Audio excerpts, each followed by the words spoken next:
Hello friends, the सरकारी school YouTube channel में आप सभी का स्वागत है।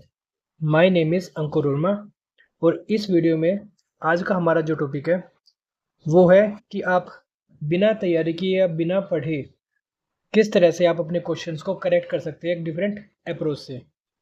तो बिल्कुल ही बिना पढ़े तो कभी एग्ज़ाम क्लियर होते नहीं है। आपको एक बार तो सिलेबस क्लियर करना ही पड़ता है। ओके, अब इस वीडियो का मतलब आप ये मत समझ लेना कि मैंने आज तक कभी तैयारी नहीं करी है या मैंने कभी कोई सिलेबस देखा ही नहीं है एग्ज़ाम का, तो भी मैं क्या गवर्नमेंट एग्ज़ाम का पेपर क्लियर कर सकता हूँ? तो ऐसा नहीं होता। मैं आपको पहले बता दूँ, पहले आपको पूरा सिलेबस कंप्लीट करना पड़ता है। ये वीडियो उन बच्चों के लिए जैसे आपने एग्ज़ाम का सिलेबस कंप्लीट कर लिया बट बाद में आपका गैप आ गया और आप उसे पढ़ नहीं पा रहे हो। ठीक है, आप कोई पेपर के लिए किसी पेपर के लिए पढ़ नहीं पाए बट आपका सिलेबस कंप्लीट है। ठीक है, कंडीशंस है, आपका सिलेबस कंप्लीट है, आपने पढ़ रखा है। तो उस केस में आपको कैसे डिफरेंट अप्रोच से आप अपने क्वेश्चन को करेक्ट कर सकते हो। तो मैं भी एक एग्ज़ाम दे के आया था सीबीएसई जूनियर असिस्टेंट का। इसमें जो मेरी तैयारी थी वो बिल्कुल भी नहीं थी। मैंने इसके लिए तो कभी तैयारी नहीं करी। अभी इसका फरवरी में शायद या जनवरी में पेपर निकला था बट पिछले 8 या 9 महीने से मैं कोई भी तैयारी या पढ़ नहीं पा रहा हूँ। ठीक है, उससे पहले मेरा सिलेबस कंप्लीट हो चुका है एसएससी एग्ज़ाम्स का।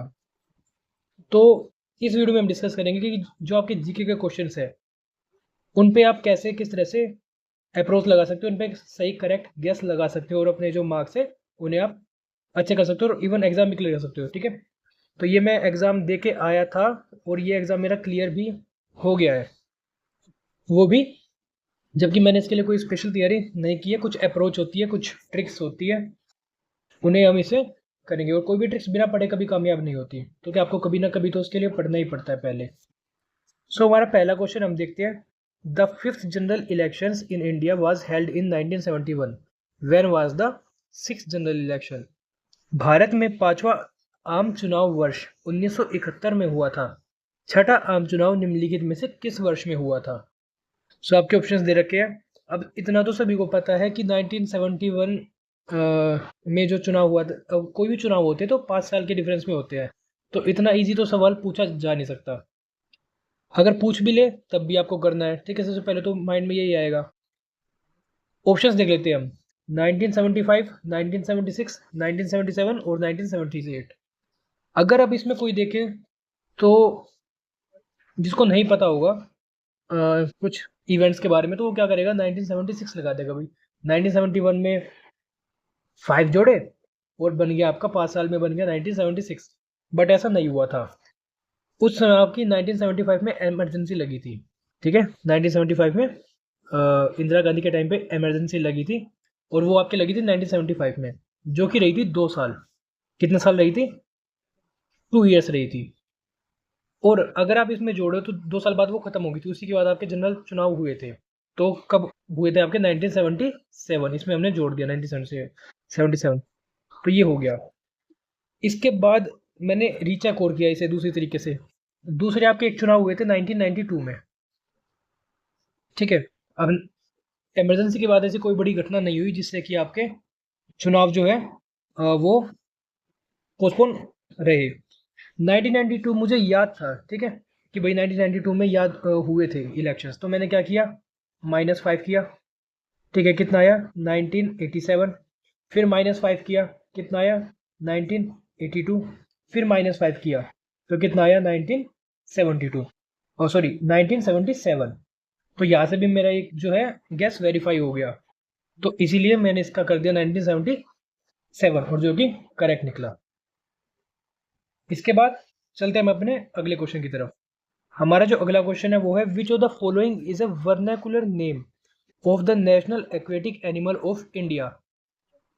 Vernacular name of national aquatic animal of India. देखिए, नेशनल एक्वेटिक एनिमल क्या है इंडिया का? वो है आपकी गंगा डॉल्फिन। ठीक है, गंगा डॉल्फिन। तो ये मुझे पता था, बट इस गंगा डॉल्फिन का एक नाम और है जो मैंने पहले कभी, बहुत पहले कभी पढ़ा था, वो मेरे माइंड में आ रहा था। तो वो क्या था आपका? सूसू। ओके, विराल, मुरुल, वरल, ये मैंने कभी पढ़े नहीं थे या ये ध्यान नहीं था मेरे, तो मैंने सूसू इस पे लगा दिया, तो ये मेरा करेक्ट निकला। इसके बाद जो हमारा अगला क्वेश्चन है, the UN framework convention on climate change COP21 is also known as. जलवायु परिवर्तन संबंधी संयुक्त राष्ट्र फ्रेमवर्क अभिसमय COP21 को निम्नलिखित में से किस नाम से भी जाना जाता है? तो इसके ऑप्शन देखिए आप क्या रखे हैं, the earth summit, the Rio conference, the Paris change conference, climate change conference, या AR6 क्लाइमेट चेंज 2021। अब यहाँ पे मुझे कोई ऐसी मुझे ट्रिक लगी नहीं, बट जो मेरा इंट्यूशन कह रहा था वो था पेरिस क्लाइमेट चेंज कॉन्फ्रेंस। ठीक है, इंट्यूशन यानी कि आपका जो अंदर का मन है या आत्मा है, ठीक है, आपकी जो, अब आप उसे कुछ भी कह सकते हैं, तो वो मेरा कह रहा था कि पेरिस इसका होगा। ठीक है, तो मैंने एक रिस्क लिया और पेरिस इसमें लगा दिया, और ये भी मेरा क्या निकला, करेक्ट निकला। इसके बाद हमारा जो अगला क्वेश्चन है, इन January 2025 the NITI Aayog publish the inaugural issue of the physical health index report which is the top ranking state as per the latest for the fiscal year 2023 according to the report। अब ये question मैंने बिल्कुल नहीं पढ़ रखा था, इसे देखिए मैंने किस तरह से सोल्व किया। तो जनवरी 2025 में नीति आयोग के पहले राजकोषीय स्वास्थ्य सूचकांक रिपोर्ट प्रकाशित किया।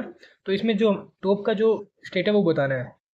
तो आप इसे अजीब कह सकते हैं, बट मुझे लगा कि जैसे उड़ीसा है, ठीक है, उड़ीसा काफ़ी सारे उसमें टॉप रहा है, काफ़ी सारे इंडेक्सेस में, जो नेशनल इंडेक्सेस है, ठीक है, और उड़ीसा की गवर्नमेंट भी काफ़ी अच्छा कर रही है, तो मैंने इसका लगा दिया उड़ीसा। ठीक है, क्योंकि उड़ीसा काफ़ी सारे उसमें आपका टॉप पे बना हुआ था। बट ये वाला फिजिकल हेल्थ इंडेक्स रिपोर्ट ये मैंने पढ़ा नहीं था, क्योंकि पढ़ने का तो टाइम ही नहीं मिला था। सो उड़ीसा मैंने इसका कर दिया, और ये भी आपका, ये भी करेक्ट निकल के आया मेरा। इसके बाद जो नेक्स्ट क्वेश्चन है, which of the following is are example of the permanent wind in Loo. Permanent wind का इसमें से कौन सा एग्जाम्पल है? अब इसमें क्या रखा, ट्रेड विंड्स, वेस्टर्लीज और लू। अब इसमें कुछ भी माइंड नहीं आ रहा था मेरे दिमाग में, ठीक है, और इसे मैंने छोड़ ही दिया, इसे स्किप कर दिया। कभी कभी आपको क्वेश्चन स्किप भी करने होते हैं, ऐसा नहीं है कि आप सारे ही लगा के आ जाओ। तो जो आपके बिल्कुल ही माइंड में स्ट्रक ना करे, या आपने कभी नहीं पढ़ा, या किस तरह से पढ़ा भी होगा बट अब नहीं आ रहा है, तो उसे छोड़ दीजिए आप। तो ये मैंने छोड़ दिया। इसके बाद नेक्स्ट क्वेश्चन है, which of the following statements are correct. Deen Dayal Upadhyay was associated with the concept of integral humanism. C Rajagopalachari has served as the chief minister of the Madras state. या बी, या C, Shyama Prasad Mukherjee was one of the founder members of the Swatantrata party. अब इसका देखिए, इसका भी उस time पे मेरे को कुछ आया नहीं समझ में, ठीक है, बट बाद में ये चीज़ हिट हुई मेरे एग्जाम देने के बाद, बट उस टाइम पे मेरे कुछ आया नहीं था, तो इसलिए मैंने छोड़ दिया था। अब देखिए, जो स्वतंत्रता पार्टी है आपकी, ठीक है, इसमें आप सी ऑप्शन देखिए। स्वतंत्रता पार्टी के आपके जो मेन मेंबर्स थे, ठीक है, जो फाउंडिंग मेंबर्स हैं, वो कौन से हैं? सी राजगोपालाचारी, ठीक है, सी राजगोपालाचारी। और आपके कौन है? गायत्री देवी, ठीक है, स्वतंत्रता पार्टी के। और कौन है? मीनू मसानी, ठीक है, मीनू मसानी। ओके, एक और है बट वो भी मेरे माइंड में नहीं आ रहे हैं। सो ये मेन थे, बट श्यामा प्रसाद मुखर्जी इसमें नहीं थे, ठीक है, तो सी तो हो नहीं सकता। Okay, Deendayal Upadhyaya was associated with, बस उस टाइम पे मेरे माइंड में बस ये आ रहा था, ठीक है, इतने आ रहे थे जो उस टाइम पे मेरे माइंड में चलता, वो मैं आपको बताता हूँ। बट ये मुझे पता था कि बी करेक्ट है या नहीं है, बिल्कुल बी करेक्ट है। सी राजगोपालाचारी ने मद्रास स्टेट के चीफ मिनिस्टर के तौर पे काम किया है। But Deendayal Upadhyaya was associated with the concept of integral humanism, ठीक है। अब बी तो आपका बिल्कुल ही करेक्ट है, बी तो होना ही होना है, ठीक है। सी नहीं हो सकता और बी होना ही होना है, तो बी, सी नहीं है और बी है, ऐसा किस में है? ऐसा सिर्फ आपका केवल फोर्थ उसमें है, ठीक है। आप देखिए, अगर अब मैं इसमें श्योर नहीं हूँ ए ऑप्शन पे, बट फिर भी मुझे दिख रहा है यहाँ पे बी है, बी तो करेक्ट है बिल्कुल एकदम। बी यहाँ पे भी नहीं है, बी यहाँ पे भी नहीं है, बी कहाँ पे दिख रहा है मेरे को? केवल यहाँ पे दिख रहा है फोर्थ में, तो इसका क्या हो जाएगा? Fourth answer. बट ये मैंने किया नहीं उस टाइम पे, क्योंकि मेरे माइंड में स्टक नहीं किया था। इसके बाद हम देखें अगला क्वेश्चन हमारा, विच टीम वोन द 2024 से 2025 विजय हजारे ट्रॉफी। ठीक है, वर्ष 2024-25 की विजय हजारे ट्रॉफी की विजेता टीम निम्नलिखित में से कौन है। सो इसका जो मैंने आंसर कर दिया, ठीक है, मेरे जो एक मैंने रिस्क लिया था सौराष्ट्र। ठीक है, बट ये जो है ये आपका गलत निकल के आया मेरा। ठीक है, इसका जो करेक्ट आंसर होगा आपका, ओके, वो होगा आपका कर्नाटका। ठीक है, तो ऐसा नहीं हर बार आपके करेक्ट ही होंगे, गलत भी होंगे, बट बाद में आप देखना कि डिफरेंस कितना आता है। ठीक है, मार्क्स में, टोटल ओवरऑल मार्क्स में। सो ये मेरा गलत हो गया था। अगला क्वेश्चन है, which institution in India was established in 1993 in conformity with the Paris principal.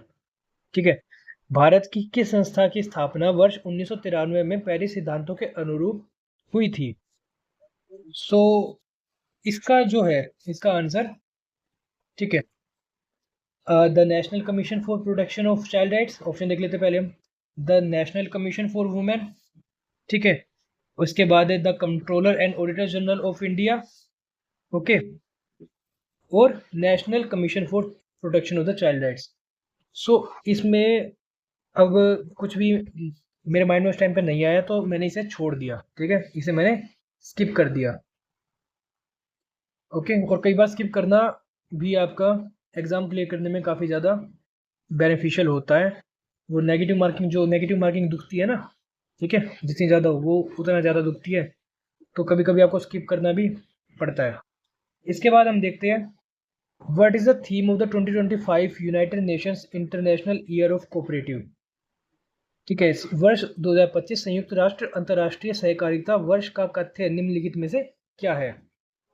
एक, cooperative build a better world. B, cooperative for sustainable development. या third, cooperative build prosperity for all. या फिर fourth, cooperative for a just society and safer planet.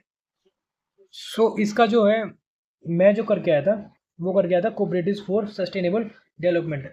ऐसा मेरे mind में क्यों आया, क्योंकि मुझे दिखा हाँ सस्टेनेबल है, ठीक है, अच्छा अच्छा वर्ड दिख रहा है, बट ये काफ़ी गलत वो था अप्रोच थी। सो ये मेरा क्वेश्चन गलत हो गया। ठीक है, बट कोई दिक्कत नहीं है, मुझे इससे कोई फ़र्क नहीं पड़ा। बाकी इसका जो करेक्ट आंसर है वो है cooperatives build a better world. इसके बाद हमारा जो नेक्स्ट क्वेश्चन है वो है, the Reserve Bank of India has served as the central bank for which of the following countries in the past. यानी कि विगत वर्षों में भारतीय रिजर्व बैंक ने निम्नलिखित में से किस देश के केंद्रिक या सेंट्रल बैंक के रूप में कार्य किया है। तो देखिए, ऑप्शंस आपके श्रीलंका, अफगानिस्तान, बर्मा या और नेपाल। अब रिजर्व बैंक ने, देखिए रिजर्व बैंक जो है वो उन्हीं कंट्रीज़ के लिए काम कर सकता है जो कंट्रीज़ कभी इंडिया के लिए इंडिया का पार्ट रही हो। ठीक है, पहले भी तो अफगानिस्तान इंडिया का पार्ट बहुत ज़्यादा पहले ही हट गया था। श्रीलंका कभी इंडिया का पार्ट रहा नहीं है, तो ये नहीं होगा। ठीक है, नेपाल भी नहीं होगा क्योंकि नेपाल भी एक इंडिपेंडेंट कंट्री, और अफगानिस्तान नहीं हो सकता क्योंकि अफगानिस्तान बहुत पहले इंडिया से हट गया था। बट जो दो कंट्रीज़ है, पाकिस्तान और म्यांमार, ठीक है, बर्मा का अब नेम हो चुका है म्यांमार, तो इन्हीं कंट्रीज़ के लिए रिजर्व बैंक ने एज ए सेंट्रल बैंक काम किया था। ठीक है, बट पाकिस्तान ऑप्शन में नहीं है। सो इसका करेक्ट आंसर क्या हो जाएगा, इसका करेक्ट आंसर हो जाएगा आपका बर्मा। तो इस तरह से आप इसे करेंगे क्वेश्चन को। फिर अगला क्वेश्चन है, the central institute of educational technology is a constituent unit of. ठीक है, अब central institute of educational technology CIET, ये एक कॉन्स्टिट्यूएंट यूनिट है किसकी। अब इसके ऑप्शन है UGC, AICTE, NCERT या KVS। तो ये मेरे माइंड में बिल्कुल नहीं आया, तो इसे मैंने क्या कर दिया, स्किप कर दिया, इसे मैंने छोड़ दिया। ओके, स्टार्टिंग में मेरे को लग रहा था कि हो सकता है कि ये AICTE क्यों हो या UGC क्यों, बट फिर कंफ्यूजन आ जाती, तो इसलिए मैंने इसे छोड़ दिया। नेक्स्ट क्वेश्चन है, which two Indian cities are the first one to join the global list of wetlands accredited cities under the Ramsar convention. Ramsar समय के अंतर्गत आर्द्र भूमि प्रत्यायित शहरों की वैश्विक सूची में पहली बार शामिल होने वाले भारत के 2 शहर निम्नलिखित में से कौन से हैं? तो इसमें जो मेरा इंट्यूशन काम कर रहा था, ठीक है, उस वो जो मेरा मुझे ऐसा लगा इसमें कि हो सकता है कि उदयपुर और भोपाल हो, ठीक है, उदयपुर और भोपाल। बट ये भी क्या हो गया, गलत हो गया। तो मेरा आंसर क्या आया इसमें, इंदौर और जयपुर, ठीक है, ये आपका करेक्ट आंसर है। सो ओके, सो ये मेरा रॉन्ग हो गया था। इसके बाद हमारा नेक्स्ट क्वेश्चन है, which country elected the first Indian women prime minister in the 20th century? ठीक है, 20वीं सदी के समस्त विश्व में निम्नलिखित में से किस देश में सर्वप्रथम किसी महिला को प्रधानमंत्री के रूप में निर्वाचित किया गया? ए इंग्लैंड, बी जर्मनी, सी श्रीलंका, या फिर फोर्थ आपका न्यूजीलैंड।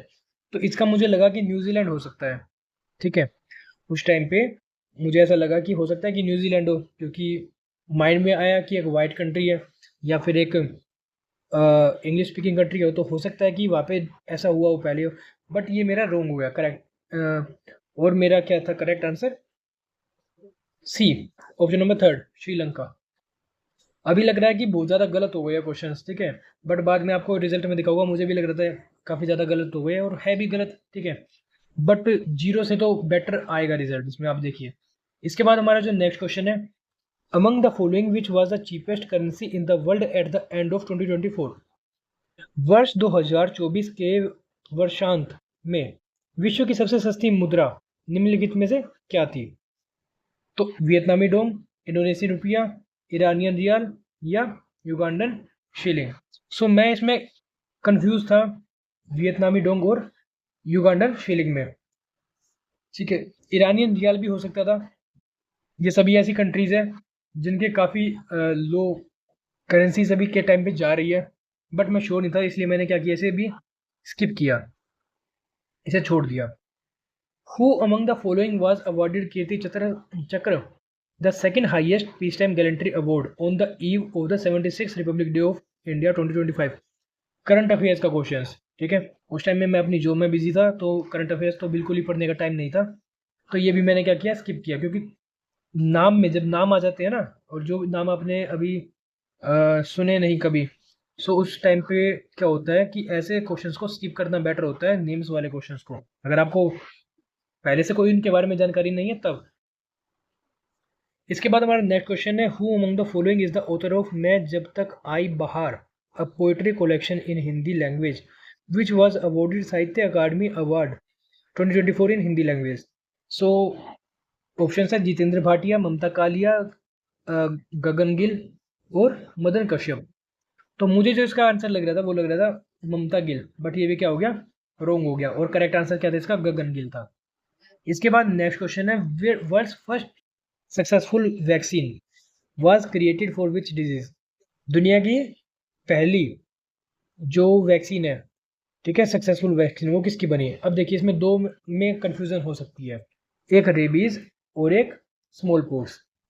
जो रेबीज है आपकी, रेबीज की वैक्सीन, ठीक है, ये किन के द्वारा बनाई गई थी, कोई बता सकता है?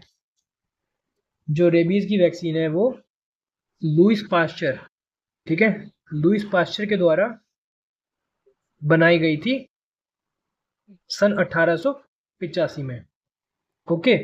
और जो स्मॉल पॉक्स की वैक्सीन है, स्मॉल पॉक्स की वैक्सीन आपकी एडवर्ड जेनर के द्वारा बनवाई गई थी, ठीक है, एडवर्ड जेनर, इनके द्वारा बनाई गई थी साल 1796 में, ठीक है। तो ये तो मुझे पता है, तो इसका करेक्ट आंसर क्या हो जाएगा आपका, स्मॉल पॉक्स। उस टाइम पे माइंड में भी नहीं आ रहा था, ईयर्स माइंड में नहीं आ रहे थे, और आते भी नहीं है जब आप काफ़ी टाइम बाद पढ़ते हो, बट फिर ये था कि भाई एडवर्ड जीनर या लुइस पास्चर, ठीक है। मुझे ऐसा लगा कि जो रेबीज़ है एक खतरनाक बीमारी है, तो इसकी जो वैक्सीन है वो बाद में आई होगी। जो स्मॉल पॉक्स है ये काफ़ी एक कॉमन बीमारी है, ठीक है, चेचक जिसे हम बोलते हैं, तो इसकी ही वैक्सीन सबसे पहले आई थी एडवर्ड जेनर के द्वारा, तो मैंने लगाया स्मॉल पॉक्स, जो कि मेरा करेक्ट आंसर निकला। इसके बाद अगला क्वेश्चन है, before January 1950 Uttar Pradesh was officially known as, ठीक है, यानी कि जनवरी 1950 से पहले उत्तर प्रदेश को किस नाम से जाना जाता था? ये लगभग सभी बच्चों को पता ही होगा, बट नहीं भी पता तो इसकी एक ट्रिक है कि उत्तर प्रदेश की शॉर्ट फॉर्म क्या होती है? उत्तर प्रदेश की शॉर्ट फॉर्म क्या होती है? यूपी। और यूपी काफी पुरानी इनकी फॉर्म है, ठीक है। तो यूपी, तो क्या बन गया आपका? United province. इनमें से यूपी किसकी आ रही है? यूनाइटेड प्रोविंस की, ठीक है। तो उत्तर प्रदेश आज भी हमारे जो गांव देहात के लोग हैं वो उत्तर प्रदेश ना बोल के उसे यूपी बोलते हैं। इवन हमारे दादा परदादा भी उसे यूपी ही बोलते थे। तो ऐसा इसलिए क्योंकि यूनाइटेड प्रोविंसेस, ठीक है, इसका नाम था पहले से ही, और ये शॉर्ट फॉर्म पहले से ही चली आ रही है। यूपी नाम ज़्यादा फेमस है as compare to Uttar Pradesh, ठीक है। अवध प्रदेश भी नहीं हो सकता, नॉर्थ वेस्टर्न प्रोविंसेस भी नहीं हो सकता, सेंट्रल प्रोविंसेस भी नहीं हो सकता। इसके बाद हमारा नेक्स्ट क्वेश्चन है, among the following which country has presumed assumed the presidency of G20 group of countries for the period December 2024 से नवंबर 2025। अब ये बड़ा इंटरेस्टिंग है। हमें याद है कि जो इंडिया की प्रेसिडेंसी थी वो कब थी? इंडिया की प्रेसिडेंसी साल 2023 में आई थी, ठीक है। और साल 2023 के बाद इंडिया ने किसको दे दी थी? ब्राज़ील को दे दी थी, यानी कि 2024 के लिए। बट ये जो आपका पीरियड है, ये पीरियड किसके लिए कह रखा है? 2024 से, दिसंबर 2024 से नवंबर 2025 तक, यानी कि 2025 के लिए किसके पास रहने वाली है G20 की प्रेसिडेंसी? इंडिया हो नहीं सकता क्योंकि 2023 में आ गया था। ब्राज़ील भी नहीं हो सकता क्योंकि इंडिया के बाद ब्राज़ील को ही मिली थी G20 प्रेसिडेंसी 2024 के लिए, ठीक है। मैक्सिको भी नहीं है, ठीक है। तो क्या हो जाएगा आपका करेक्ट आंसर इसका? साउथ अफ्रीका, ठीक है। इंट्यूशन में आ रहा था कि साउथ अफ्रीका ही है, बट इन दोनों के उससे और ज़्यादा कंफर्म हो गया।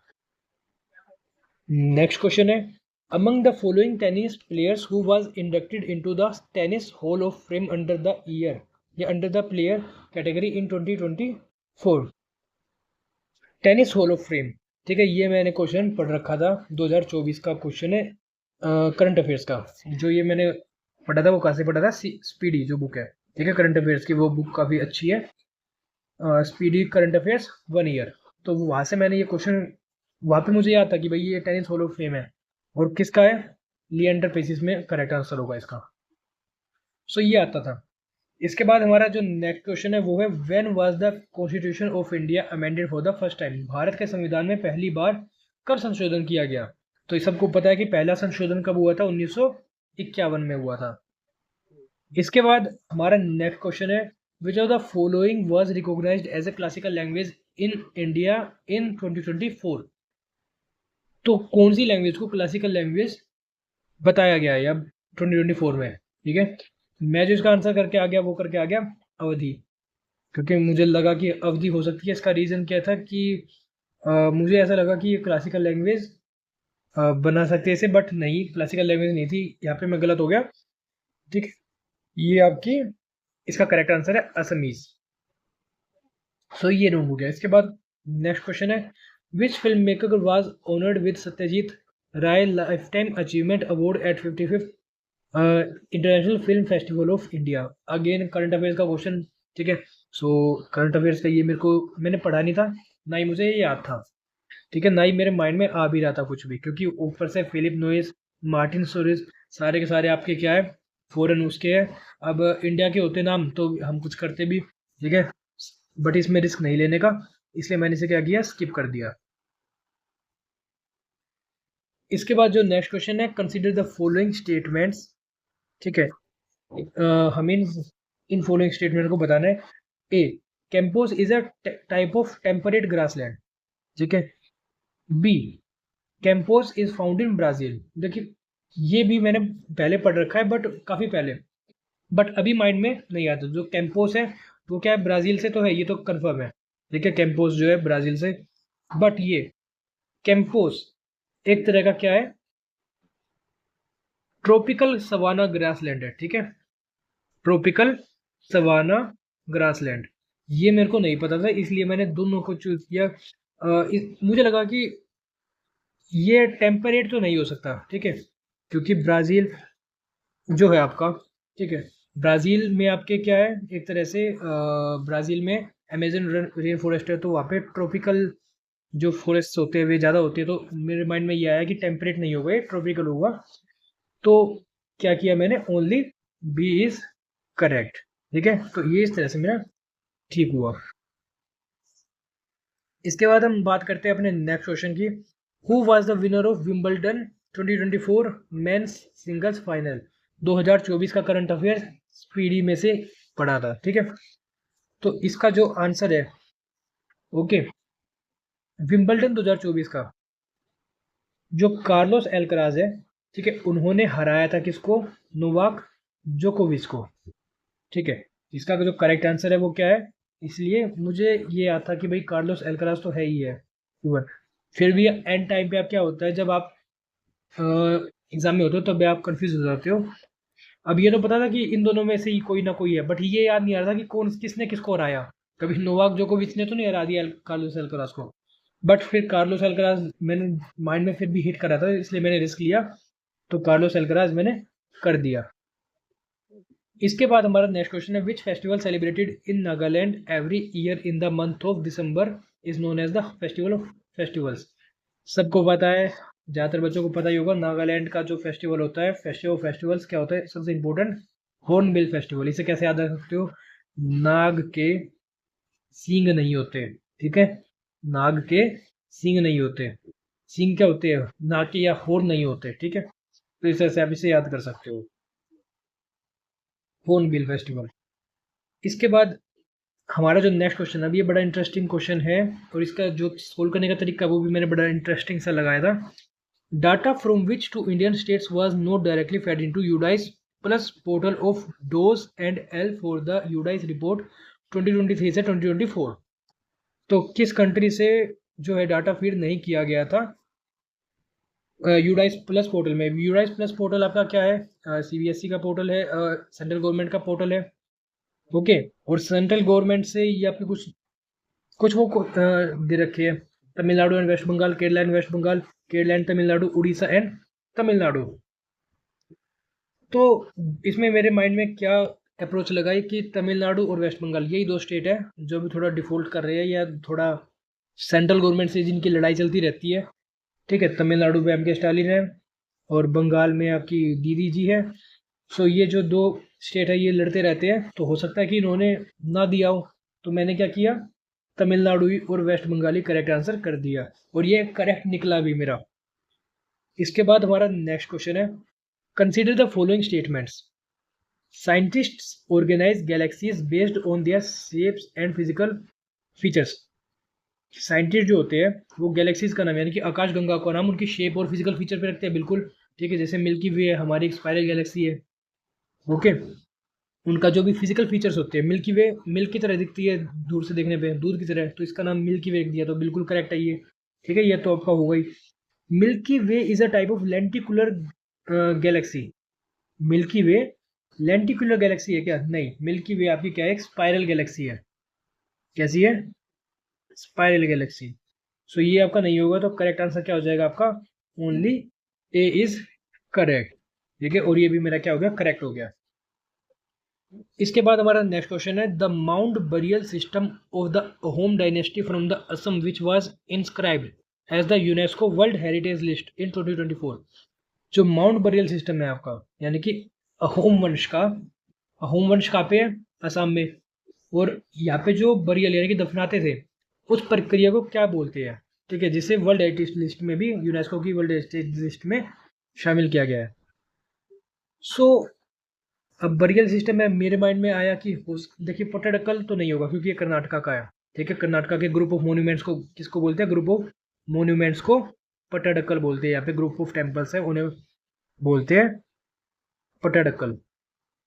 वाव, वाव क्या होती है आपकी? एक तरह की बावड़ी होती है, यानी कि बावड़ी माने के जहाँ पे पानी इकट्ठा होता है, पानी स्टोर करने के स्ट्रक्चर है वाव, तो ये भी नहीं होगा। अब आते हैं मोइडम्स और शवाधान में से, ठीक है। इन दोनों में से मुझे लगा कि हाँ भाई आपके जो मुर्दा है उनको दफनाने का सिस्टम है, तो मुझे लगा कि शवाधान होगा क्योंकि शव का मतलब ही होता है, बट ये रोंग निकला। यहाँ पे जो है रोंग निकला, इसका क्या हुआ? मोइडम्स, ओके। क्या निकला यहाँ पे? मोइडम्स। इसका यहाँ पे अप्रोच गलत होगी, यहाँ पे मैं लगा सकता था कि भाई शवाधान है, शव, तो इट मीन्स कि बाकी असम की भाषा कुछ और होगी, इसके लिए तो हो सकता है कि मोइडम हो, ठीक है। तो ये आपका मेरा गलत हो गया। अगला क्वेश्चन है 30 या लास्ट क्वेश्चन ये जीके का। In January 2025 as meteorological organisation hosted the launch event of which of the following? जनवरी 2025 में विश्व मौसम संगठन ने निम्नलिखित में से किस कार्यक्रम का शुभारंभ किया? World ocean festival, international years of glacier preservation. ठीक है, अब ये करंट अफेयर्स का क्वेश्चन था, वो भी जनवरी 2025 का। मैंने नहीं पढ़ रखा था, फिर भी माइंड में नहीं आया बिल्कुल भी, तो ये क्या किया मैंने, स्किप कर दिया। ठीक है, क्या किया मैंने, इसे स्किप किया, छोड़ दिया।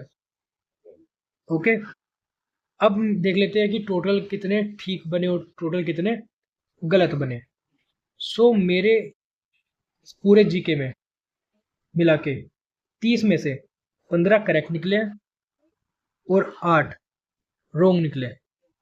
अब अगर हम देखें इनका, निकाल के देखें इनके उसको आंसर्स को, इनका मार्क्स 15 × 3, क्योंकि एक पे कितना मिल रहा है हमें, 3 की पॉजिटिव मार्किंग थी और 1 की नेगेटिव मार्किंग थी। ठीक है, और 8 × 1, 15 3 जा 45।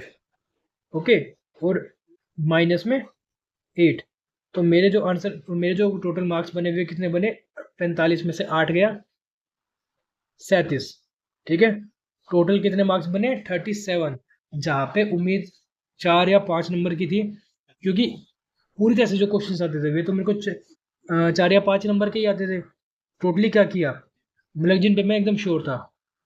ठीक है, हो सकता है 3-4 क्वेश्चन हो ऐसे बस, बट जो मैक्सिमम क्वेश्चन थे उन पे मैंने क्या किया, गैस लगाए। और गैस लगाने का मैंने आपको तरीका बताया, ज़रूरी नहीं है सारी आपके गैस ठीक हो, बट 15 में से अगर मान लीजिए 12 भी गैस के हैं और ये करेक्ट आ रहे हैं 12, तो ये छोटी बात नहीं है, ये काफ़ी बड़ी बात है। ठीक है, क्योंकि आपको कुल मिला के क्या है, जहाँ पे आपको आपकी तैयारी ना हो, बिल्कुल भी जीरो आपकी तैयारी हो, कुछ तैयारी ना हो, आपने पहले तैयारी करी थी बट आप 8 या 9 महीने रेस्ट पे हो, आपने कुछ नहीं पढ़ा। ठीक है, वहाँ पे आपके 4 या 5 नंबर आने से अच्छा है कि आप गैसेस लगाओ और अपने मार्क्स को यहाँ तक तो बढ़ाओ कम से कम।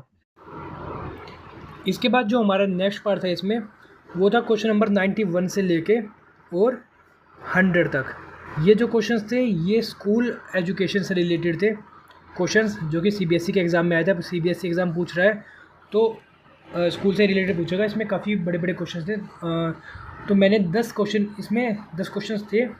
अब इसमें से मैंने 10 क्वेश्चन में से 7 अटैम्प्ट किए और 7 के साथ इसमें मेरे करेक्ट निकले।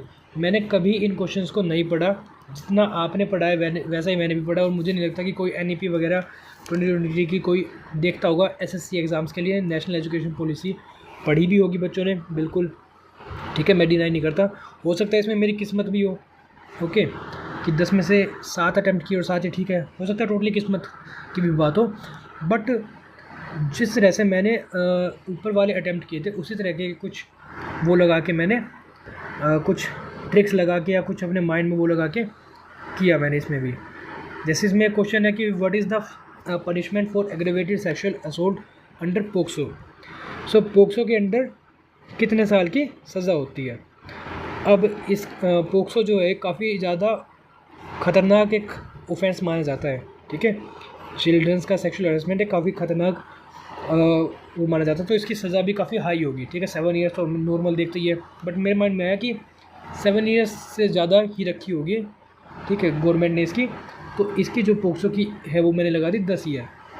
7 साल से ज़्यादा मुझे क्या दिखा, सिर्फ 10 ईयर दिखी, 10 ईयर्स दिखी, तो 10 ईयर्स मैंने लगा दी और 10 ईयर, यानी कि ये भी मेरा करेक्ट निकला।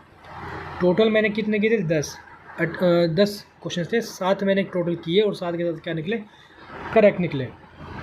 ऐसा क्या होता है, कई बार आपको अजीब लगेगा। ठीक है, आपको ये चीज़ बहुत ही ज़्यादा एक लगेगी यार ऐसा कैसे हो सकता है। ठीक है, बट इसमें से जो मेरे को अच्छा लगा ऑप्शन, ठीक है, जहाँ पे मेरा माइंड कहाँ इंट्यूशन बोला लगा दे उसे, तो वो मैंने लगा दिया। ठीक है, तो जिसमें से 7 रन किए और साथ ही साथ इसमें से करेक्ट निकले। ठीक है, एक भी नेगेटिव इसमें नहीं हुआ मेरा। एक मैंने किया था बट वो हटा लिया था क्योंकि वो मेरा मन नहीं कह रहा था, तो बस। तो इंट्यूशन काफ़ी ज़्यादा काम करता है आपके एग्ज़ाम्स को क्लियर कराने में। ठीक है, बट ऐसे क्वेश्चंस जिनको आपने कभी देखा नहीं, जिनका सिर पैर कुछ नहीं पता, वहाँ पे और जो आपके समझ में भी ना आए, उन्हें टोटली आप स्किप कर दीजिएगा, छूइएगा भी मत। ठीक है, ये कैसे आएगा और ये इंट्यूशन कैसे आएगा, धीरे धीरे प्रैक्टिस करने से, ज़्यादा से ज़्यादा मूक लगाने से। ठीक है, ज़्यादा से ज़्यादा आपके क्वेश्चंस यानी कि फॉर्म्स भरने से, ठीक है, ज़्यादा से ज़्यादा एग्ज़ाम्स देने से, तब आपके ये इंट्यूशन काम करते हैं। स्टार्टिंग में मेरे भी सारे नेगेटिव ही होते थे, बट धीरे धीरे जब आप प्रैक्टिस करते हैं तो आपको पता लगने लग जाता है कहाँ आपको करना और कहाँ नहीं करना, ठीक है।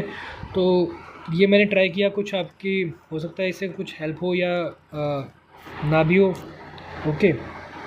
बट मैंने अपने हिसाब के लिए ट्राई किया कि आपके साथ ये चीज़ शेयर करूँ, ताकि जिससे आपको थोड़ी सी हेल्प मिल सके अपने एग्ज़ाम्स को अटेम्प्ट करने के लिए, ठीक है। वीडियो को उसको ज़्यादा से ज़्यादा लाइक करें और चैनल को प्लीज़ सब्सक्राइब करें। धन्यवाद।